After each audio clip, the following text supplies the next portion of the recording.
couple things in the way of introduction. It's going to be maybe a little bit different than you might have expected for some of the things I'm going to talk about. Second thing is, I've got a few slides, not a lot, so it's not a huge PowerPoint, but my controller at long range tends to want to go through, so we may be bouncing back and forth. So I may give some things away early without intending to. And then there's some, we have some handouts. And this is just to help you a little bit with some timelines, a few names, and and some of the, I think some of these little charts are kind of interesting. So. Thank you very much. Do I have several or no? No, okay. Yeah, you got. Hand her Yeah, well, there you go. Thank you. You wanna? Anybody else back there? Ooh, yes.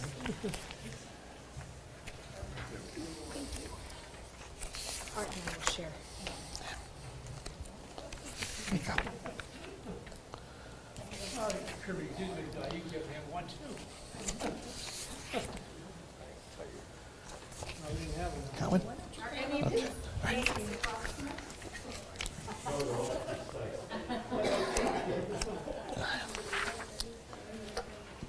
Okay, so let's start a little bit fast forward from the period we were talking about today in church, which is obviously the return to the temple.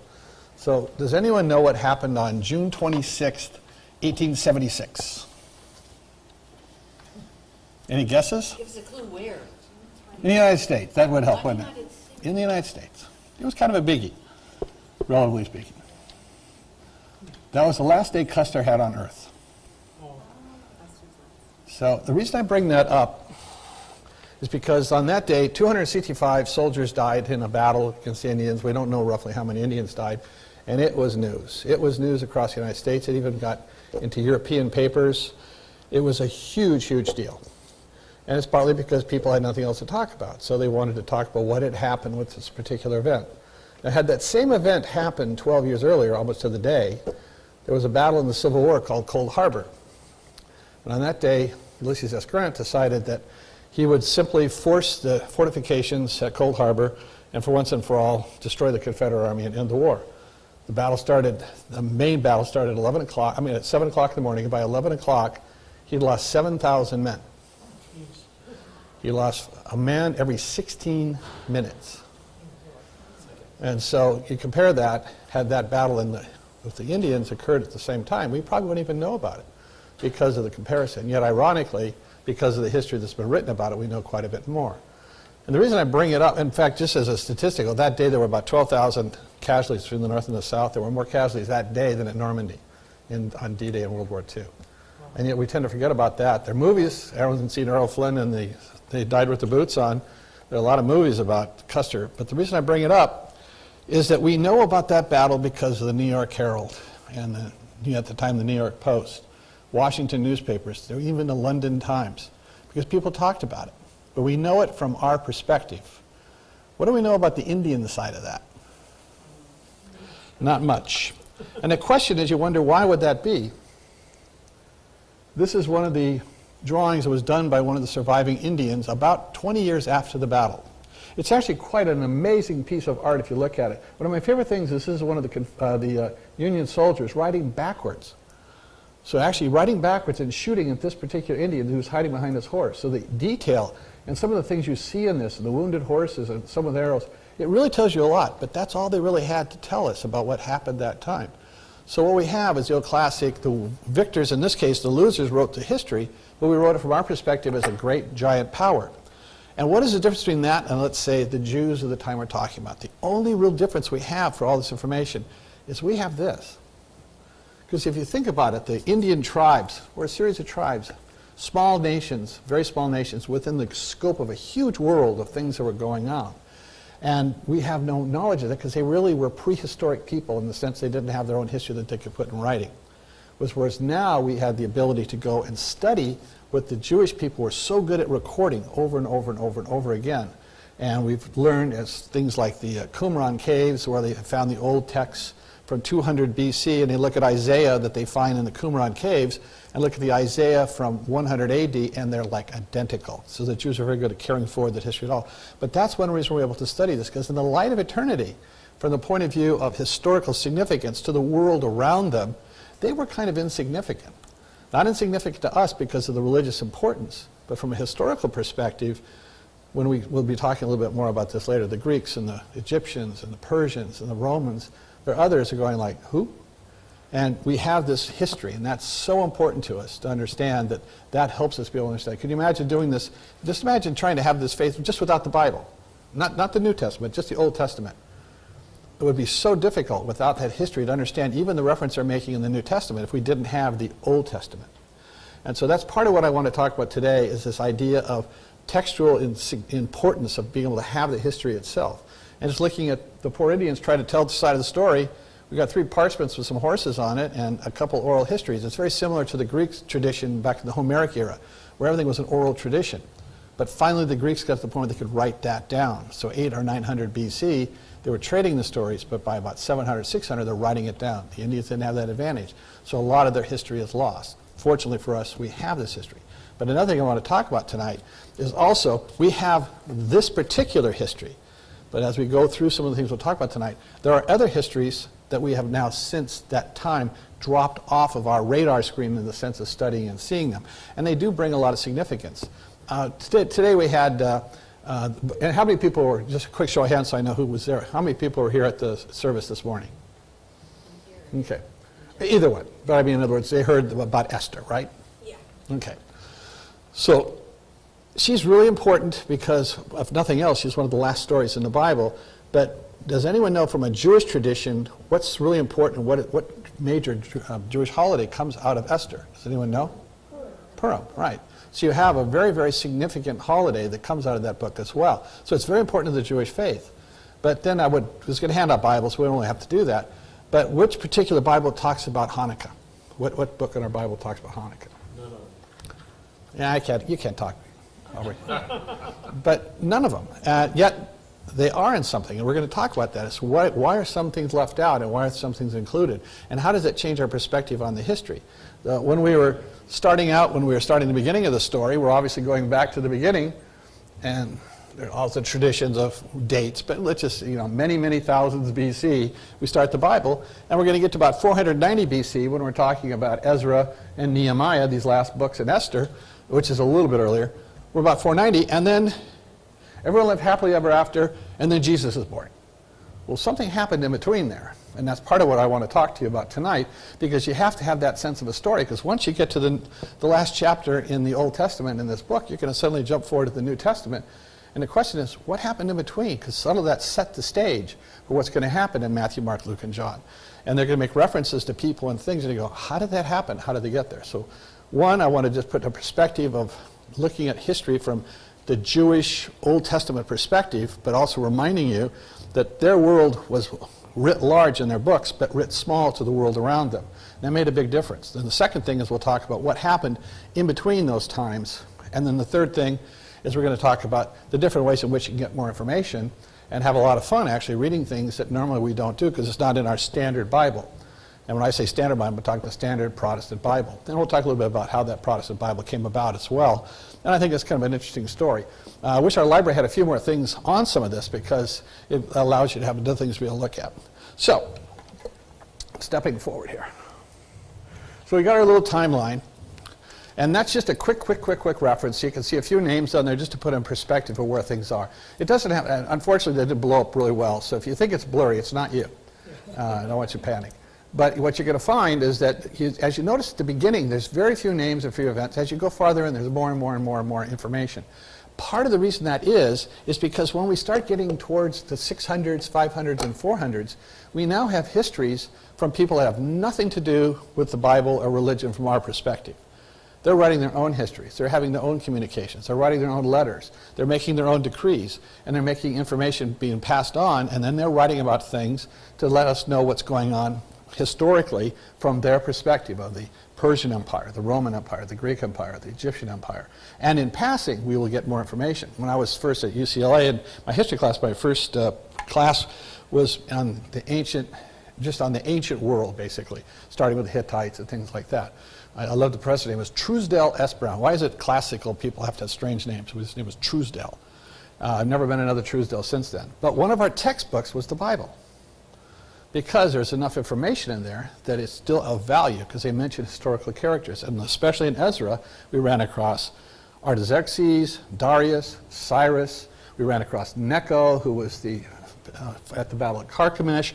A lot of historical things that we absolutely know occurred without any worry about, is this another story of Troy when it was a small battle writ large, but it had so many smaller significance. So a lot of this is interprovable and verifiable, whereas a lot of the old information in the Bible is archaeological in nature.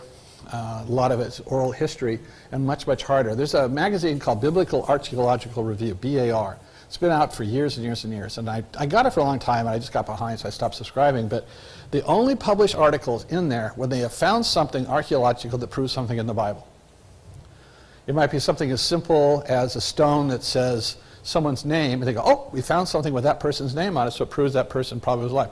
More recent one they found is they were excavating a road near Jerusalem, and they hit an area with some tombs, and they went in and found some ossuaries. And for those who aren't familiar, an ossuary is basically where they would bury the body on the Yarzeit, the 1-year anniversary after someone's death, which they still do in the Jewish faith today. You would go back to the tomb and then gather the bones and put them in the family ossuary. Well, they found one, and it said Caiaphas on it. So they now had proof that Caiaphas' family had existed. He's not only a biblical character, they then had information, and that tomb gave them other names and stuff, so that was the first time they'd run around. But it's the first time they'd ever seen anything proving that Caiaphas actually lived other than what's in the Bible. So it's an interesting magazine for those kinds of bits of information, but it shows you how little information is out there. It's hard to verify and prove a lot of things. So then they look to other sources. So you're looking to, what did the Persians write? What did the Greeks write? And so as an example, probably one of my all-time favorite books is Herodotus' The Histories. He's always known as the father of history. He's also the father of fairy tales and just having fun, also the first travelogue. It's just a great, great, great, great fun read. But he was very, very diligent about what he saw. He traveled to Egypt. They believe he went to Babylon. He may not have made it because some of his statistics here seem a little off of the side of the city and stuff, but he was all over the world, traveling around the Mediterranean. A couple great stories. When he was in Egypt, he went up to the first cataract. Couldn't go any farther, but he was asking people, and they were talking about animals that they had seen. And one of the animals they'd seen, there was a horse that could swim under the water. And he goes, I don't know. They call it a hippopotamus, a water horse, but I don't know if that could really be true. Of course, that's a hippopotamus. So he would relate it, but then he would always put a little footnote. I don't think so. But at least he's telling these things. So he had traveled all around. And so this 800-page book, and he had traveled to Babylon, into Egypt. He mentions Palestine 3 times. And all 3 times it just happens to be mentioned as Syria-Palestine area. That's it. So it wasn't like it was an important enough thing for him to say much about, because in their world it was kind of insignificant. And also, for those of you who travel there, when you go to Jerusalem, it's not on the beaten path. You either have the coastal highway or the Jordan River highway, and Jerusalem's in between, so you wouldn't even normally pass through it.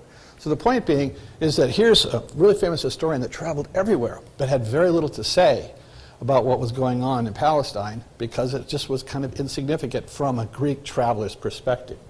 And that's what we always want to keep in mind, is that we have to understand that when we're seeing the importance of some particular decision being made, like the rebuilding of the temple, well, that was unbelievably important to the Jewish people. Let's see if I can get this to change. And typically, this is I wish it was a little larger. It's a Reformation painting of the burning of Jerusalem. We don't even know which time. It's Thursday. Let's burn Jerusalem. I mean, it's just over and over again. Jerusalem's being torched, but then the whole goal was always to rebuild the temple. And so this is a recreation of what they think the Herodian, the second temple looked like. The third temple would have looked like. But the dimensions on this, if you look in the Bible, it's very straightforward. 60 cubits high by 60 cubit wide it's basically a giant box. 60 cubits, that's about a foot and a couple inches a cubit. So this is a 60 by 60 by 60 foot building. It's an imposing, interesting building, unless you go just down the road to Baalbek, and this is the temple of Jupiter in Baalbek. Those columns are 80 feet high. There were 104 of them. The top of the temple was 312 feet. Well, Herodotus at one point leaves Athens to sail to the Middle East to go to Tyre, because he'd heard there's a beautiful temple there, to the temple of Bacchus, and he wanted to go see it. So he sailed there, wrote about it, sailed back. It's another one of his travels. He never went to Jerusalem because it wasn't important enough, because within their world it was small. And the reason I'm trying to say this, it's the perspective thing that I want everyone to understand, because then that way when we're reviewing this and studying this, and we're talking about the return to Jerusalem, then how do we have a story like Esther? Because I thought everyone went back to Jerusalem. What is Esther doing there? What is she still doing at the king's court? Not everyone went home. That's the other thing is that a lot of times we're reading about things, we think there's another reverse diaspora and there's going back. No, a lot of the Jews said, I've been here for 4 generations, we're going to stay where we are. And so a lot of that happened, that they were now spread around through the Middle East, and they stayed where they were at. And it never changed over the years, over the centuries. The Jews, when they get pushed out, they stay at the places they go to. So it's just that perspective of understanding when we're looking back at what's happening back in Jerusalem, back in the Holy Land. For them, it may be some people returning, but there are a lot of people that did not return. And when you get into the stories in Ezra and in Nehemiah, when you're talking about they were upset and they wanted to rebuild the temple, and they were arguing with the king that they wanted to be able to return. There were people coming from basically Samaria and some of the areas outside Jerusalem to argue against them being able to build the temple, saying, we wanted to be part of it, they won't let us, so let's not do that. And the king had to listen to both things. And at one point, and it's mentioned in Ezra, Cyrus is the one that had initially said you can go back. Well then, these petitioners came from the Holy Land saying, we want to put a hold of this because we've wanted to be part of this temple, but they won't let us, so we don't want you to build it. So then they argued, and Nehemiah, and especially Ezra were part of this, arguing, no, Cyrus had granted it this. Well, again, it's 100 years later, 80 years later. So then at that point, Darius says, let's go check the records. Well, the amazing thing is, this is the Persian Empire, right? So they go to the town from Susa, they go to another town called Ecbatana, which is farther, where they kept a lot of their records. That was like their giant library town, like the Library of Alexandria. And this is one of the scrolls they actually found. It's called a cylinder seal, or cylinder scroll. And it's about this big by about that big, and it's got cuneiform. And they actually found the one, and Darius said, oh, they found the one, they brought it back, we read it. Yep, that's the one Cyrus wrote. And so, yeah, okay, he was right. You guys are right. You can build the temple, and you guys, I'm sorry, you're out of luck, because my great-great now he wasn't really technically related because it was a different lineage. But he said the earlier kings said you could have it. But they actually had the records, which is the amazing thing. And so it's that idea of having what the poor, Comanches, Arapaho, and Sioux didn't have. This is the difference of the size of an empire, something like the Persian Empire, the ability to be able to come in and be able to argue that case and prove it and pull up records. But again, you'd say to yourself, that's really important because this happened. But then you step forward and look at the size, and it's one of the, I think in your I think that's map number, I think that's the 4th one in. Actually, it's the last one. And the last one is actually a slightly different empire, but it gives you an idea. That's the Empire of Alexander, which is slightly larger than what they call the Achaemenid Empire, which is the Persian Empire. But look at the area that this is covering. This is the Mediterranean up in here. Right there where the little red dot is, that's the Holy Land. I mean, when I was there with the church when we went, if you'd had a Corvette, you could have seen the whole place in half a day. I mean, the whole place. You would have got to scoot right through the towns, but it's a very, very, very small area, and it's never changed. And the previous map, and we're going to talk about the Hasmoneans in a couple minutes, but the previous map, you just look at the size of that. It's such a small area. It's basically, in a sense, to the Persian Empire, a fairly insignificant place. But not to the people that live there. But for them to go see the king could go like, sure, why not? So we'll talk a little bit about the hierarchy of the Persian Empire, the kings. But Darius, the one we're talking about that's mentioned specifically in Ezra, one of the Persian kings, Darius, this is done in the style of an Egyptian kurus. So this was actually found in Egypt at the time when the Persians had actually pushed down into Egypt for conquest. On the bottom of the statue, these are the captive states that are now paying allegiance to the Persian Empire. You've got Assyria, you've got Egypt, Lydia, name after name after name. Guess what's not on there? The Holy Land, Israel, nothing. Judea, Palestine, nothing. It's not even important enough to put on there that he controls it. So it's, again, the idea of giving you a sense of perspective. So it's important to them for what they're trying to do, but at the same time, within the Persian Empire, it doesn't have that particular weight. This is what does each one. So each one would have the name of the thing, and then, of course, the supplicant people. So, stepping forward to one of my more lightweight paintings. So, you now have this area controlled by other outside peoples. And we have our Bible and our stories. But what happens at the end here, the good news is Nehemiah, Ezra, they're able to go back to the Holy Land, rebuild the temple, and then Nehemiah gets permission to rebuild the walls of the city. The Samaritans and others saying, this is a bad idea, because every time you build the walls of that thing, these people always rebel and won't pay their taxes. Of course, they end up in the walls and they rebel and don't pay their taxes. But that aside, they're able to rebuild the city, rebuild the temple, and then that's basically where the Old Testament ends, right there. So what happens after that?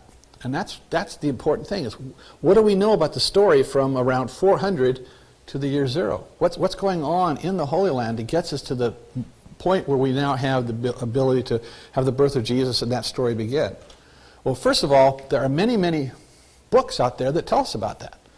We just don't have them in our particular Bible. There's something called the Apocrypha. I think I put up here. The Apocrypha, all that is it basically, it's a Greek word that translates to the other, the additional. There are other books in the other Bibles of other religions or other sects within the Christian faith that include books that we don't have in our Protestant Bible. This happens to be a Jewish Tanakh. Anyone ever read the Tanakh? I know Aubrey has. The Tanakh is just the Jewish term for the Old Testament. Okay? But the reason it's called the Tanakh is very straightforward. There are 3 sections. There's something called the Torah. We know about that one, right? The first 5 books of the Bible, the Pentateuch, we know that one. The second is something called the Navim, and that's called the writings. That's the histories, the ones we're used to, Kings and Joshua and Judges and all that. And then the third part is called the Kavim, and that is basically the Psalms, the prophets, and books like that. So they take those 3, put it together, and they basically come in with an acronym, and they call it the Tanakh. So that's where the name for the book itself comes from. So that's all it is. But this is also includes the Apocrypha. And the Apocrypha, of course, I think it's fun. Let me go to the first page, which is the last page. So even though it's in English, to do it backwards, I think it's kind of fun. But get started. So it's Hebrew, so it starts in Genesis on the last page. But within it, there's a series of books, and the very last book in the histories is 2 Chronicles. Well, that's not in ours. Why is 2 Chronicles last?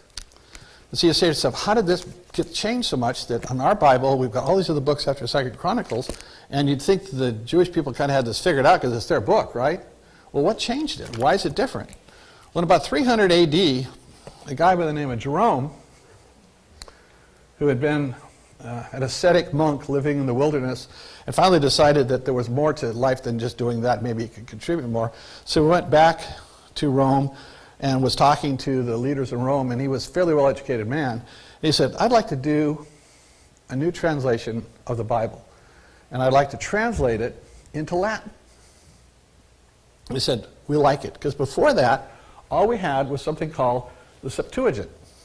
And the Septuagint, and if you look at I think it's the third handout in here,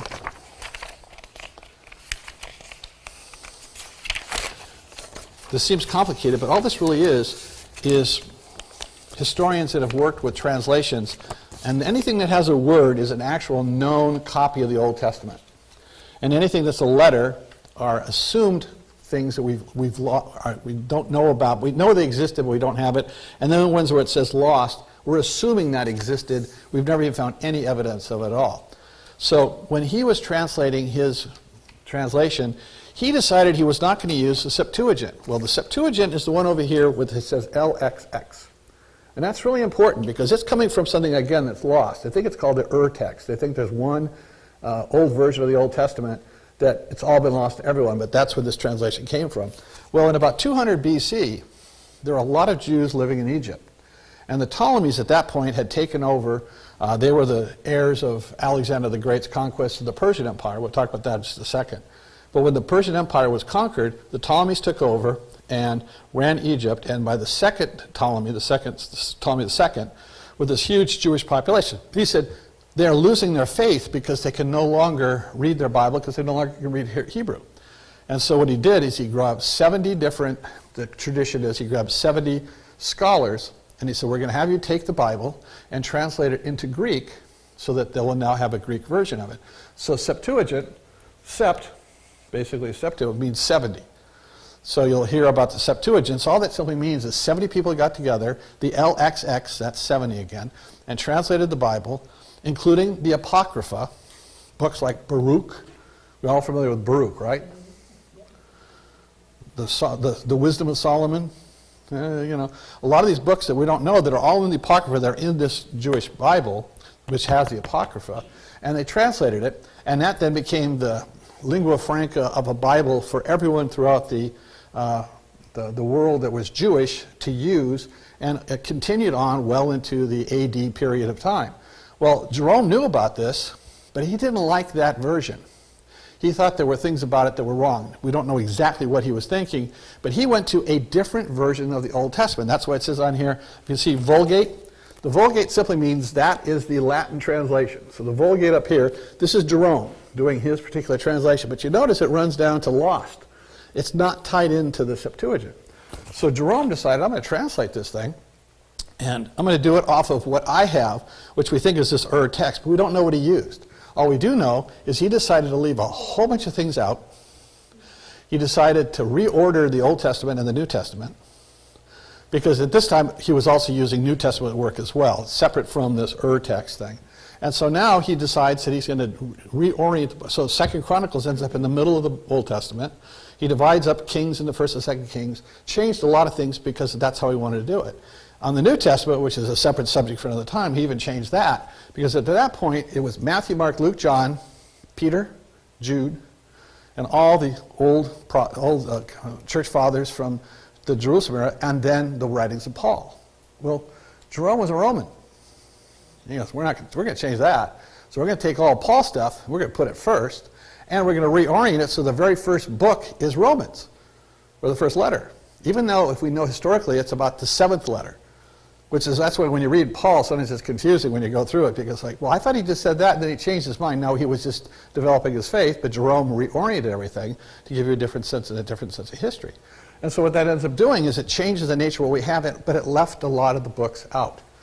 But that then became an accepted canon. Like Augustine argued that the Septuagint should be kept.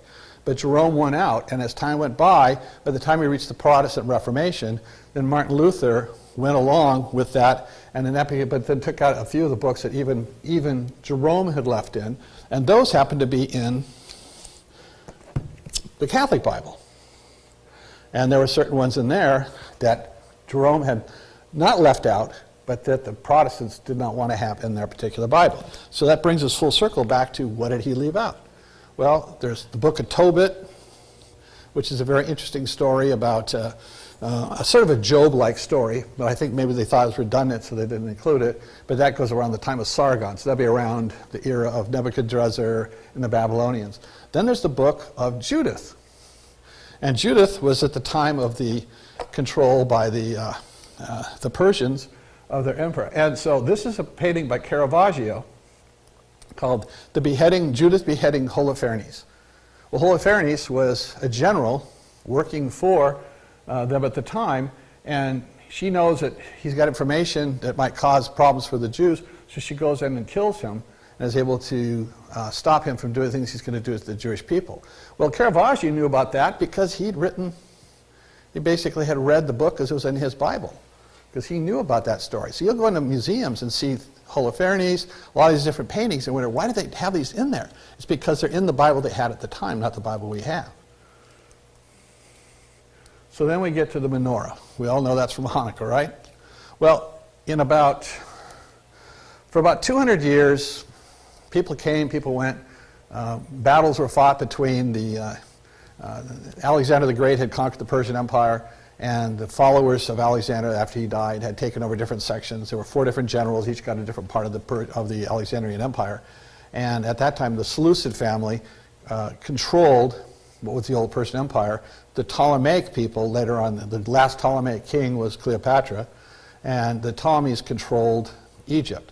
Well, they were fighting back and forth and going through these battles. Well, they're traipsing through what we would call Palestine, or we would call the Middle East, or we call the Holy Land, whatever, indifferent to what's going on there, because it really didn't make any difference to them. But what was happening is that the Seleucids were starting to lose some of their power. They were no longer as powerful to be able to control some of their smaller principalities and things like that. So, whoops, okay. So then along comes, why don't you come back to that one? Septuagint, we've already been there. So you've got traipsing back and forth going on here. And then at one point, let's see if I got, there we go. At one point, at about 160 BC, Seleucus is on his way to Egypt to start fighting with the Egyptians, and the Egyptians appeal to Rome. Now we're starting to see Rome get involved here. It's about 168, 170 BC. And the Romans go, it's not to our advantage to have them conquer Egypt. So a guy by the name of, I always forget his name, Gaius Apollonius, Gaius Populus Lionus shows up, and he's a senator and also a proconsul from Rome. He shows up with four guys and his staff, 4 people, right? Meets the king of the entire old Persian Empire, and they meet him on a beach near what was then Alexandria, which is the same Alexandria today. And he said, I've got in my hand an edict from the Roman Senate saying, stop right here. We don't want you to fight. And the king's puts his hand out and says, give it to me. He goes, no. He said, what I'm going to do is draw a circle in the sand right around you. And if you cross that line, then you're at war with the Roman Empire. And so at that point, the Persian king said, or at this point, Seleucid, who was the old of the Persian Empire, said, fine, whatever, I won't cross that line. So the old expression, drawing a line in the sand, comes from when good old Gaius showed up and drew that line in the sand around Seleucus IV, saying, you're going to either be at war with us, and then he went back. Well, while this is going on, he's traipsing back through the Holy Land again, because again, there's not much going on there. But he'd also lost a lot of power, because literally it took 4 Romans to basically make him make a retreat. So he goes back up to his capital in Susa, and at the same time, the Jews are going, this might be a good time to revolt. And so a guy by the name of, where'd he go? I lost him. John Maccabeus. Maccabeus, or Maccabee, stands for the word hammer. It was actually his name was John Hyrcanus, but they changed it. They called him John the Hammer. And he started a revolt. It was a guerrilla warfare against the Seleucid soldiers and troops, and a sense of fighting. And it went on and on and on and on. And eventually, they ended up defeating the army that was holding that particular area within the Holy Land, and we was able to force the Seleucid troops to leave. They signed a treaty, and they basically were able to take over, and now had a new kingdom that was an independent Israel. So now around 200 BC, we now have an independent Israel, separate and on its own, but the story is in Maccabees 1 and Maccabees 2 in the Catholic Bible. So if you want to hear that story, you have to read it there. So it's not in ours. We've lost that story. Why Martin Luther wanted it out, I've never read enough to know why, but we now lose that particular story to get that history to get us to the next step. And at the end of the Maccabees, there's a guy from something called the Herodian Empire, which is in a place called Eudemia, that starts pushing back against them trying to want to conquer. Well, that's Herod's grandfather. So now you're starting to get some of the outside influence of the Herodian family pushing against the Maccabean family, their dynasty for 100 years, and you start getting this influence of Herod within that area. So now we're starting to see those relationships starting to develop. And at the same time, the Seleucid Empire was beginning to have fights and battles with the Romans. They lose their Western Empire in Anatolia, which is like Asia Minor, Turkey, and now you're finding yourself with the Romans now starting to step in and having some control in the area, and the Parthians, which now are the remaining Persians way off to the east, having a little bit of a fight, but what ends up happening, they lose to again, fighting an army of the Jewish peoples, and they actually lose a battle. And so for about 3 years, again, they have their independence, but then the Romans decide to show up and they're going to go ahead and take over. And so what they do, they sign an agreement with Herod, who's outside, that they're going to become a client state, and he's able to fight and basically, for all intents and purposes, take over from the Maccabees and start running what we would consider Israel now. But it was a small area. But there's I don't have that map. It's there. So basically, this is where it started. This was where John Maccabeus, so they basically expanded it to what we consider the old Israel again. And that was the area that he controlled, when then Herod, who controlled an area called Eudemia, which is down in this area, kind of the Arabian Peninsula, and he ends up able to conquer, and especially because he signs a treaty with the Romans, and he becomes a client state, and he has Roman support, and they were finally able to push them out. So how does that get back to Hanukkah? Well, when the Maccabees first took over, they were able to finally capture Jerusalem and capture it away from the Seleucid Empire. But when they got there, they wanted to sanctify the temple. And they got in there because of their great victory. But they went in, there wasn't enough oil to run the lamps for the 8 required days. But as a miracle of miracles, the 1 day's worth of oil lasted 8 days, and that becomes the 8 days of Hanukkah. But it's a story that's in the Catholic Bible, in the Maccabees, or in other books, but not in our Bible. So to know that story, you need to read something outside of just the Protestant Bible to get that history. And so, and then of course, then Herod goes in. And at the same time, how we talk about him being insignificant, well, all this is going on. A guy by the name of Cleopatra's boyfriend. Anthony, sorry. Anthony goes down and he meets somebody named Cleopatra because he'd been introduced to her by his good buddy Julius Caesar. So he's down there, he's traipsing up to fight the Parthians over here, loses a battle, goes back down, then Augustus comes from Rome, he comes over, they have another big battle down here. And all this time is going on, people are going, we're free, we're independent. They didn't care. You know, it was not important until it became important. And that's the old classic thing. Then all of a sudden you get the classic Romans now step in and they have 2 simple rules. The Romans always had 2 rules. Don't revolt and pay your taxes. And of course the Jews are so good at doing both of those wrong. And they got themselves in trouble, and obviously that's when you finally, by 70 AD, you have Masada and the very end of the empire.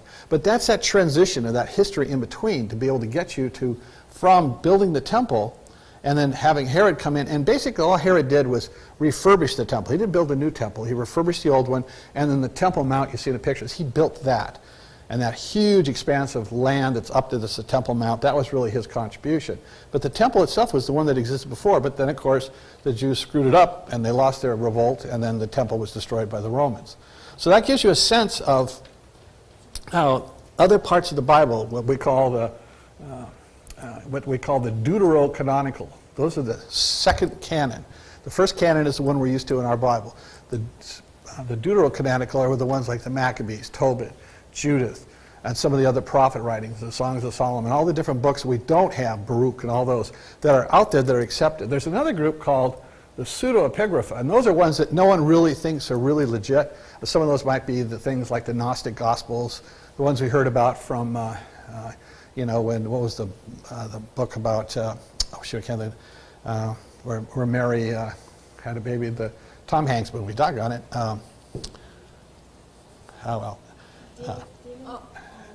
Before Demons and Dragons. Anyway, the one where Mary is supposed to have had a child.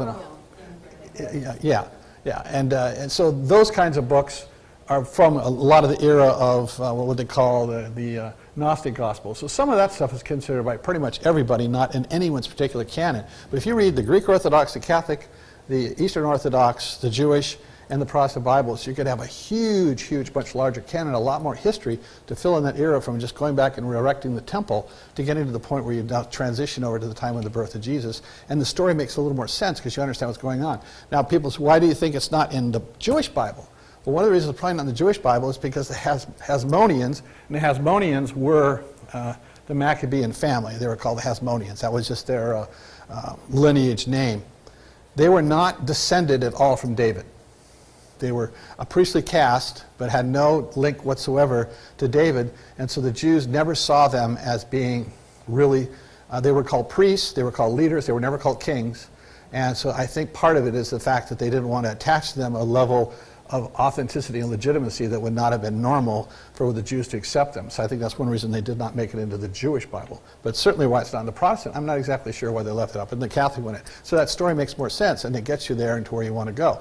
And then finally, there's a really good book in our library, and it's called The Holy Bible in the Original Order. And it's an interesting one to look at, not so much to read the whole thing, but to give you a sense of how you might, first of all, the first 40, 50 pages are very interesting about talking about Jerome and some of these different things, but it also gives you the sense, because when you read it, it's really fun to read the letters of Paul in the order he wrote them as opposed to the order that they're there. It's interesting to read Peter and Jude and James before you read Paul, because that's the early development of the church, as opposed to a fairly fully formed church, and then you're going, why is Peter saying that? We said it before. And so by reorienting it, it gives you, I think, a little better walkthrough. And then the final thing is it's Matthew, Mark, Luke, John, but Mark was actually the first book. They've decided now after all this time.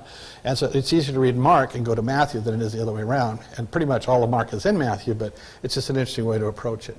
So that kind of gives you a sense of that history, that what would I call the deuterocanonical, but the intra-canonical period between where we ended up with the temple being built and getting to the point where we have the birth of Jesus.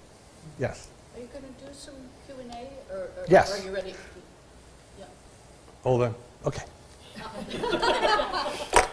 Now it's official. Now it's official.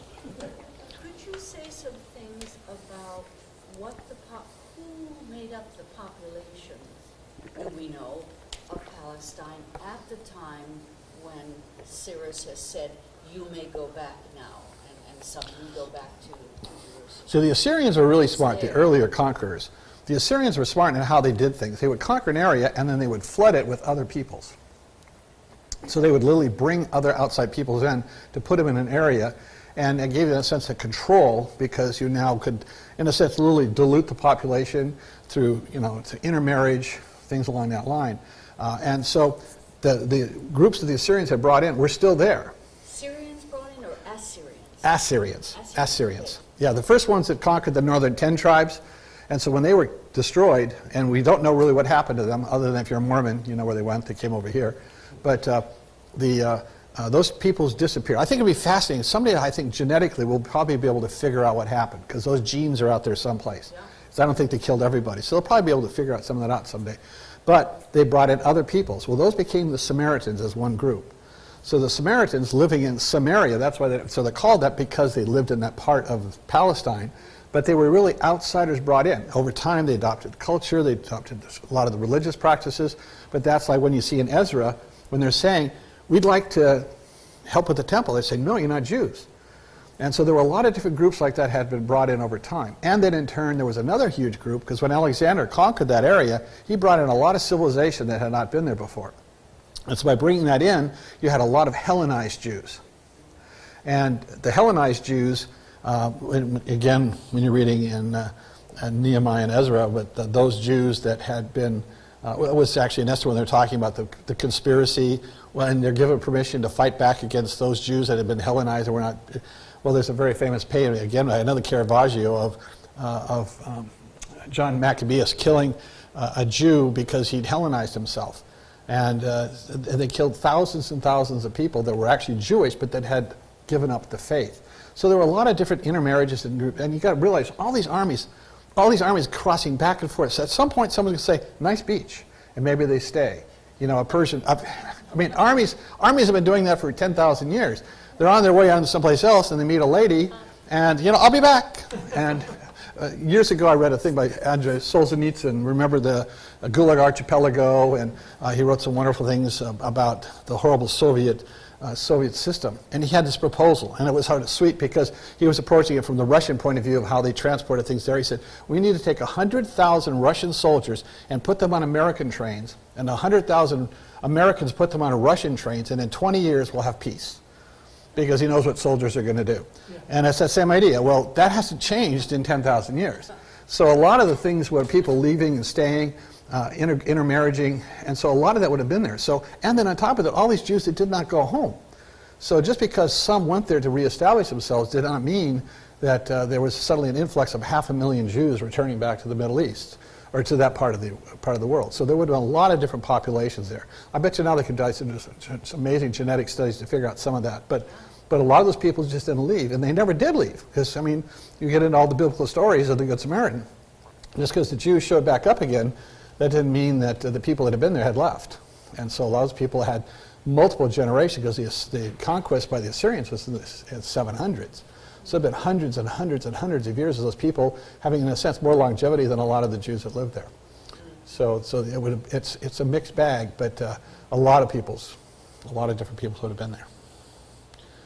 Any other questions? So that would constitute what we know today. We talk about the Palestinian people. so you wonder about their DNA. Well, then but then when you get into the later years, now you start getting into different conquests later on. And we're talking about that. Now you get suddenly, you start going through the Mongol invasions, not Mongol, the Tartar invasion that went into the Muslims coming out of the central part of Europe, the Tamerlane, all these different conquests. And so you get to the point now where the genetic code of what is there is so different now that Egyptian today literally has nothing to do at all genetically with the Egyptians of 2000 BC. Totally different peoples. They've done DNA tests on that, and there's no relationship or whatever. Those people are, like, in a sense, bred out. They're not even there anymore. So that the more modern history is this level of conquest, especially with the Muslim conquest. But that's been changing for the last 1,000 years. Yeah, Aubrey, you had one? I'd like to go back just a little further. The two, if you like, diasporas or conquests of Nebuchadnezzar and Babylon, he left most of the people behind. We only Of course. few about it. Yeah. So there's a whole bunch of Jews left behind. Yeah, the tradition was you take everybody. The tradition was you take the leaders, you take the people of authority, you take the people that could, in other words, organize resistance, you leave the farmers, and you want to keep them because you want the people to still raise the crops. The Romans were wonderful that way. They would go in and they would devastate the armies, do this, do that, but you got to keep the people in place. They're going to grow the crops, they can build things, cut down forests, and all this. They don't give you a trouble because you still want to have that infrastructure that runs that particular area. You just get rid of the soldiers, the leaders, and things like that. And so there's no different. The Babylonians had figured that out. The only difference with the Babylonians, they were much more brutal. Cyrus and those guys had figured out, we don't need to be that brutal because then they're constantly revolting against us. And so by being kinder and gentler, and the Romans borrowed that same concept because they were the same thing. They would let people go home. They said, just don't revolt. The problem is the Jews kept revolting, because they knew they were right, and they just were outnumbered. What would be the approximate dates on this map? That particular one would be, since that's that's basically the this one up here. That's the Seleucid Empire tied into the Ptolemaic and the other empires. So that would just after Alexander. So that'd be right around figure about 150 to 200, right in there. BC. Because what happened after Alexander conquered that area, when he died at a very young age, in 320, all his generals said, who gets to take over? Because he only had 2 small children. He goes, to the strongest. Well, that's a really bad thing to say. And so they finally had a lot of fights and then had something called the Treaty of Babylon, and they divided up his empire into 4 parts. So Ptolemy got Egypt, Seleucus got the old Persian Empire, Antiochus got what's like now Turkey, and then Lysimachus got what's now, would still be Greece. And each one ran it separately. And those carried on for a generation. But that map is kind of the height of that whole entire organization, and that'd be right around probably 200, 180, something like that. But that's the legacy of Alexander. Thank you, very interesting. Yeah. Yes, Aubrey. So that explains, because I've always been under the impression that the Maccabees had revolted against the Greeks. But Seleucus In a sense, they are Greeks. was, in fact, They really were Greeks, but they were Hellenized. It was the Hellenic civilizations. But what had happened, they had been over there so long, like that one picture, they were very, like Alexander had married a Persian woman. Roxanne was his wife. She wasn't even Greek. And his 2 children were half Greek, half Persian. And of course, the other generals killed them at a young age. But so you had a lot of adoption of Persian ways. So even though they were quote unquote Greeks, they had Hellenized, but they basically they'd gone native over the century. And so you probably would have a lot. The Persian language was the official court language at Susa, even though it was being run by Greeks. Things like that. So yeah, they were still revolting against it, but they still adopted Greek ways. They still liked gymnasiums. They still liked a lot of the athletic activities that the Greeks had always done, and that's the sort of stuff that the Jews had such a hard time with, was the additional gods and the temple, the sacrificing and running naked in the streets for an Olympic event, whatever it might be, and but at the same time they were sort of half Persian, half Greek, but they really were Greeks, in the sense of their heritage. But by that time, you probably couldn't have called them Greeks because they probably had been intermarried with the Persians for so long that a lot of that was gone. Anything else? Thank you very much. You're welcome. thank you. So now you're ready. Yeah, now you're ready for the transition into Matthew.